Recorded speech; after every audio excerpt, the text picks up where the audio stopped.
ကိုကြီးကျွန်တော် old fashion တစ်ခါလောက်ပေးပါဗျ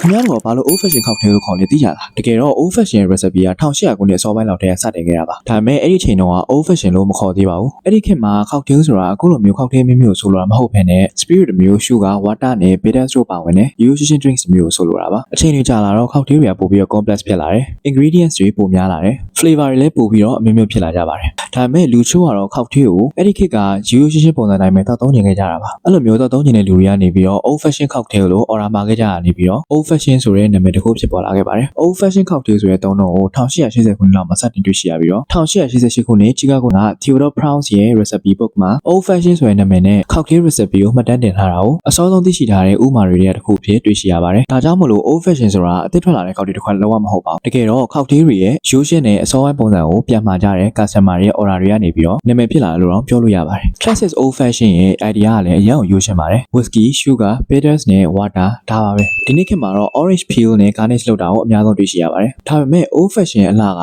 ingredient တွေအများကြီးထည့်တာမဟုတ်ဘဲနဲ့ whiskey ရဲ့ flavor ကိုအဓိကထားပြီးတော့ရိုးရိုးရှင်းရှင်းနဲ့ clean balance ဖြစ်အောင်ဖန်တီးထားတာပါဒါကြောင့်နောက်တစ်ခါ old fashion တစ်ခွက်တောက်ဖြစ်ရင် whiskey ခွက်တောက်နေရလို့ပဲမမြင်ပါနဲ့ cocktail တွေရဲ့တမိုင်းကြောင်းရဲ့အစိပ်ပိုင်းတစ်ခုတောက်သုံးနေရလို့တော့ပြောလို့ရပါတယ်ဒါကတော့ old fashion ရဲ့ origin story ချင်းချုပ်ပါနောက်ထပ် cocktail တွေရဲ့ history တွေနဲ့ knowledge တွေကိုသိရင်ကျွန်တော် follow လုပ်ထားလို့ရပါတယ်ကျွန်တော်ကတော့ Sammy ပါကျေးဇူးများတင်ပါတယ်